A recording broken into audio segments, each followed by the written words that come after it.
Vamos a ir un poco más allá, vamos a analizar los gestos, vamos a analizar el discurso, cómo mueve el cuerpo, cómo modula la voz.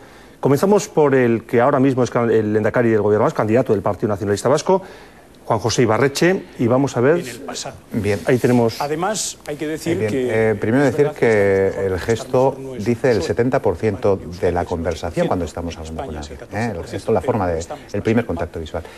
Sobre el lehendakari decir que domina perfectamente el tempo, sabe utilizar las cifras, o ha sabido en este caso utilizar las cifras mejor que nadie, con contundencia, empleando una o dos cifras en cada uno de los momentos en donde ha sido necesario, educación, vivienda, desempleo, etcétera, etcétera, y lo ha hecho desde mi punto de vista acertadamente. Creo que con respecto al resto de candidatos que veamos, ha sido el que mejor lo ha hecho en este debate, por el dominio de la situación y el dominio de las cifras y por la puesta en escena. Ha sabido acompañar con el gesto sus comentarios y me gustaría luego si podemos analizar... Sí, en cuanto a la voz, por ejemplo, que luego... tiene un tono... yo que tuve la suerte de trabajar en el 87 para Eli Galdós, el difunto Eli Galdós, en la candidatura a la Diputación Foral de Guipúzcoa, para mí la mejor voz de la campaña es con diferencia la de Patxi López. Vamos a escucharla, desde por tanto. Entonces no había visto una voz como la de Patxi. Sí, bueno, tiene un tono más agudo, no me gusta tanto como la de Patxi. Bueno, a ver si vamos a ver las imágenes de Patxi López en ese mismo debate, destacando la voz y también los gestos corporales que pudiera otorgar, porque no le damos quizás mucha importancia, pero bueno, ahí tenemos la voz, sobre todo en la radio, juega un papel fundamental. Sí, fundamental, está claro. En la televisión también, y si la acompañas como la acompaña Patxi López con una actitud gestual correcta, yo creo que ayuda a enfatizar sus argumentos. En algún momento me ha parecido verle algo despistado con algunas cifras, evidentemente la labor de gobierno y el conocimiento que tienen los datos, tanto el lehendakari como el resto del equipo de gobierno, pues ayudan a defender mejor esas, ¿no? Veíamos también hace un instante, vamos a recuperar estas imágenes, a Antonio Basagoiti, que destacaría de su lenguaje no verbal y también de su tono de voz, de cómo modula la voz. Bien, Basagoiti, a mí me parece que lo hizo muy bien. Aquí hubo dos debates. A mí no me gustó el formato del debate, eso quedó claro, porque dificultó mucho la respuesta directa al otro candidato al que te dirigías.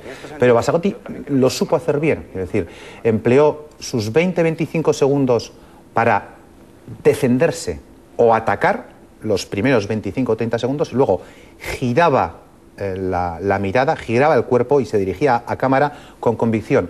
Y hizo algo que otros no supieron hacer, que era terminar con cierta contundencia sus minutos sin necesidad de agotar esos minutos. Es importante que el final de una intervención sea contundente, sea vehemente si es necesario, sin necesidad de llegar al minuto final. En cuanto a la utilización del lenguaje... Bien, tiene un problema de dicción, está claro que se come alguna sílaba de alguna palabra y tiene un gesto en la cara, cierta sonrisa que en ocasiones puede venir bien cuando emplea la ironía a la hora de atacar a sus oponentes políticos, pero en otras, cuando tiene que aportar o tiene que complementar con gestos una actitud vehemente, pues no le ayuda.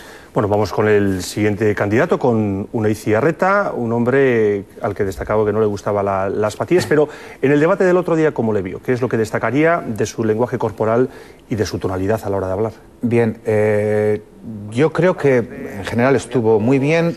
A mí me parece también que fue el que menos ataques recibió y en ese sentido pudo estar más distendido defendiendo su propio programa o sus propias ideas sin tener que emplear tiempo en responder a otros. También tuvo evidentemente alguna intervención en ese sentido, pero fueron las menos desde mi punto de vista. Destacaría una cosa. En el punto positivo es esa. En el aspecto negativo, que en muchas ocasiones no terminó como Dios manda su intervención, se fue muchas veces de tiempo y eso impidió que cerrase de forma concisa sus intervenciones. No acababa la frase, bajaba el tono de esa frase, tenía que cortar y hablar después seis intervenciones más tarde. Por un lado, bien porque estuvo más tranquilo que otros en el ataque. Por otro lado, le falló un poco el haber cerrado de forma más concisa y más contundente sus intervenciones. Bueno, vamos con el siguiente candidato, Javier Madrazo. Así como un titular, ¿qué le pareció su presencia, su participación en el debate y qué destacaría de su manera de hablar, de sus gestos, no sé si de sus tics? Bien. Yo tengo un principio y lo he empleado siempre en comunicación, ya sea política o no, y es que el exceso de información es no información. En un debate, en un minuto, no puedes meter todas las ideas que tú quieres, sino aquellas que el público pueda entender y pueda captar.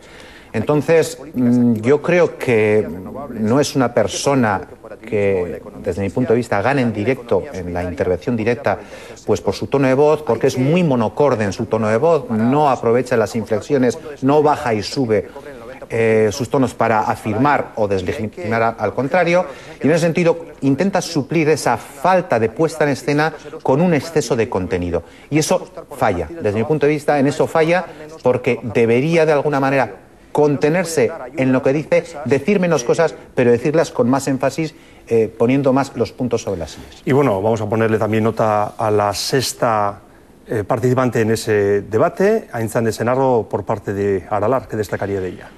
Bueno, yo creo que no hubo un ganador, hubo una ganadora en el debate. Para mí fue Aintzane Ezenarro. Creo que lo hizo muy... Fue una sorpresa.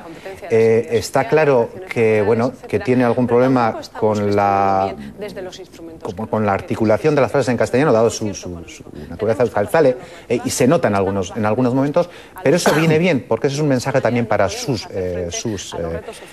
votantes, que habla de su naturaleza, que habla de sus raíces.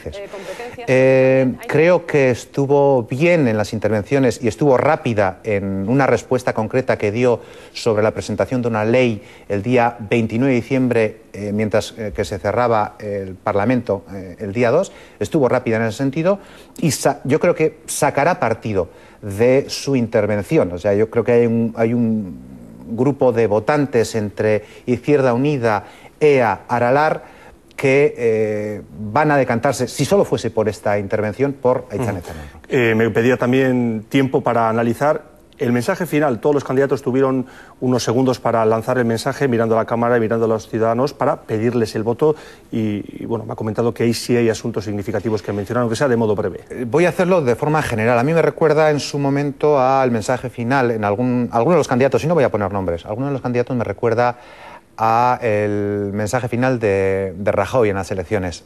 No se puede, cuando tú estás en tu minuto de oro, en ese minuto en donde tienes que hablar del corazón al telespectador, en el que le tienes que convencer, no se puede leer.